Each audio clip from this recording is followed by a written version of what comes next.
लोकसभा की 543 सीटों को लेकर आज आया सबसे बड़ा ओपिनियन पोल। जहां दोस्तों अप्रैल माह का आया एक दूसरा सबसे बड़ा ओपिनियन पोल।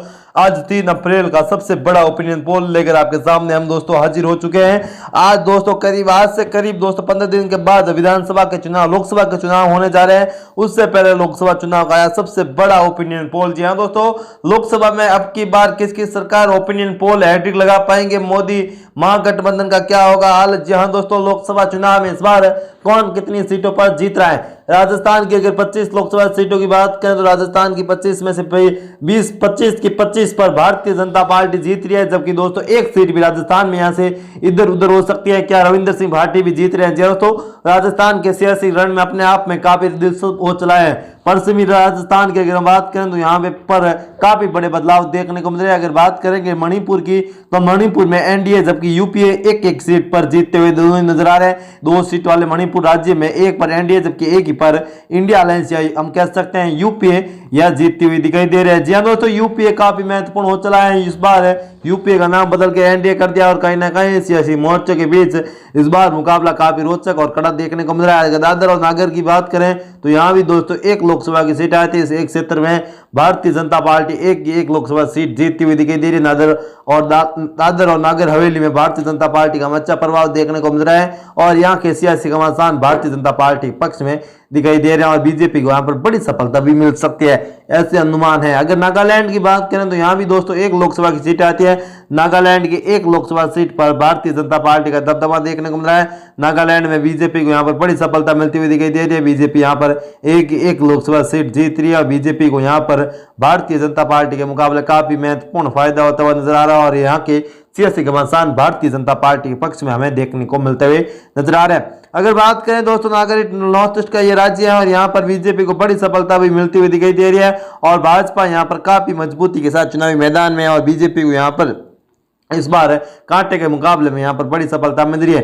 अगर महाराष्ट्र की बात करें तो महाराष्ट्र में 48 लोकसभा की सीटें आती हैं।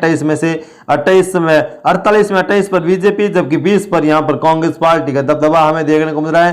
कांग्रेस और यूपीए यहाँ पर मिलकर चुनाव लड़ रही है। जय दोस्तों उद्धव ठाकरे और दोस्तों शिवसेना कहीं ना कहीं शिवसेना के 2 भाग, एनसीपी के 2 भाग महाराष्ट्र की राजनीति में अपने आप में काफी बड़ा खेला बताया जा रहा है कि यहाँ पर काफी महत्वपूर्ण होता हुआ नजर आ रहा है। जहाँ दोस्तों उत्तर पर बिहार में महागठबंधन में पूरी तरह से पहल हो चुका है। वहां के सियासी घमासान है इस बार बीजेपी के पक्ष में दिखाई दे रहे हैं और यहाँ पर बीजेपी को बड़ी सफलता भी क्या मिलती हुई हमें दिखाई देगी। जी हाँ दोस्तों, कहीं ना कहीं यहाँ पर काफी महत्वपूर्ण बदलाव हो रहे हैं। अगर उत्तर प्रदेश की 80 लोकसभा सीटों की बात करें तो 78 पर बीजेपी जबकि 2 सीटें यहाँ पर कांग्रेस पार्टी जीतती हुई दिखाई दे रही है। उड़ीसा की 21 लोकसभा सीटों में से एनडीए 13 पर जबकि यूपीए यहाँ 8 सीटों, यूपीए या फिर इंडिया अलायंस यहाँ पर 8 सीटों पर जीता हुआ दिखाई दे रहा है। झारखंड में भारतीय जनता पार्टी और मोदी क्लीन स्वीप करते हुए दिखाई दे रहे हैं। झारखंड की 14 लोकसभा सीटों पर भारतीय जनता पार्टी का प्रभाव है और यहाँ के सियासी घमासान कहीं ना कहीं बीजेपी के पक्ष में दिखाई दे रहे हैं और बीजेपी को यहाँ पर बड़ी सफलता भी मिल सकती है। जी हाँ दोस्तों, यहाँ पर झारखंड में भाजपा को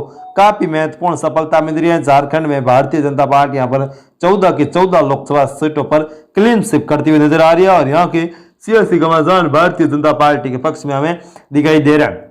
ऐसे में दोस्तों यहाँ पर लगातार काफी बड़े बदलाव हो रहे हैं और बीजेपी को यहाँ पर बड़ी सफलता भी मिलती हुई हमें दिखाई दे रही है। जी हाँ दोस्तों, यहाँ पर बीजेपी काफी मजबूत है और चुनावी सभी गर्मियों में बीजेपी को यहाँ पर बड़ा फायदा होता हुआ भी नजर आ रहा है। अगर बात करेंगे दोस्तों झारखंड के बाद जो सबसे महत्वपूर्ण राज्य है वो काफी बड़ा राज्य बताया जा रहा है। झारखंड के बाद जो महत्वपूर्ण राज्य हैं दोस्तों वो है अपने आप में केरल। जी हाँ दोस्तों, केरल की 20 सीटों पर कांग्रेस और डीएमके मिलकर यहाँ पर बीजेपी का सफाया करती हुई नजर आ रही है। साउथ के इस बड़े राज्य, दक्षिण भारत के इस बड़े राज्य में बीजेपी को यहाँ पर करारी हार का सामना करना पड़ा है और बीजेपी यहाँ की 0 सीट पर जीतती हुई दिखाई दे रही है। बीजेपी यहाँ के समीकरण पूरी तरह से बीजेपी के पक्ष में नहीं दिखाई दे रहा है और कहीं ना कहीं भाजपा को यहाँ पर बड़ा फायदा होता हुआ यहाँ पर हमें नजर आ रहा है। दोस्तों यहाँ पर भाजपा को यहाँ पर काफी महत्वपूर्ण फायदा होता हुआ नजर आ रहा है। कहीं ना कहीं इस बार काफी बड़े बदलाव के साथ केरल में बीजेपी के सामने कांग्रेस उतरी और यहाँ पर कांग्रेस को 20 की 20 सीटें भी मिलती हुई हमें दिखाई दे रही है।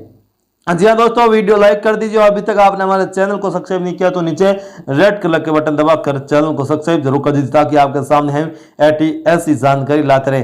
तेलंगाना की 17 सीटों की बात करें तो 5 पर एनडीए, 10 पर यूपीए और यहाँ पर सीटें जीतती हुई दिखाई दे रही है। जी दोस्तों, यहाँ यूपीए काफी मजबूत है और भाजपा को यहाँ पर काफी बड़ा फायदा होता हुआ नजर आ रहा है। अगर जम्मू और कश्मीर की बात करें तो यहाँ पर 6 लोकसभा की सीटें आती है, 5 पर एनडीए जबकि 1 पर यूपीए यहाँ पर जीत हासिल करता हुआ दिखाई दे रहा है और यहाँ पर यूपीए को बड़ी सफलता मिलती हुई हमें देखने को मिल रहा है। छत्तीसगढ़ की 11 सीटों की बात करें, साथियों छत्तीसगढ़ में भाजपा भी क्लीन से करती हुई नजर आ रही है। झारखंड के बाद छत्तीसगढ़ में भी दोस्तों भारतीय जनता पार्टी को यहाँ पर बड़ी सफलता मिल रही है और 11 लोकसभा सीटों पर भारतीय जनता पार्टी यहाँ पर जीत हासिल करती हुई दिखाई दे रही है और यहाँ के सियासी घमासान बीजेपी के पक्ष में हमें दिखाई देते हुए साफ तौर पर नजर आ रहे हैं। अगर फाइनल ओपिनियन पोल की बात करें तो 543 सीटों में से बीजेपी 340 सीटें, जबकि दोस्तों यूपीए और इंडिया अलायंस सिर्फ 200 सीटों पर सिमट कर रह रहा है, जबकि अन्य खाते में यहां पर 3 सीटें जारी है। तो कहीं ना कहीं हम कह सकते हैं कि दक्षिण भारत के राज्यों में बीजेपी काफी कमजोर है, लेकिन दोस्तों उत्तर भारत और पश्चिमी देश दोस्तों नॉर्थ ईस्ट के राज्यों में कहीं ना कहीं बीजेपी को यहाँ पर बड़ी सफलता मिल रही है और ऐसे में दोस्तों यहाँ पर इन सभी के साथ मोदी एक बार फिर देश में सरकार बनाते हुए दिखाई दे रहे हैं। दोस्तों ये वीडियो कैसा लगा कमेंट करके जरूर बताएं, फिर मिलेंगे नए और प्रेस वीडियो के साथ। तब तक के लिए जय हिंद, वंदे मातरम। भगवान करे आप सभी का दिन शुभ हो।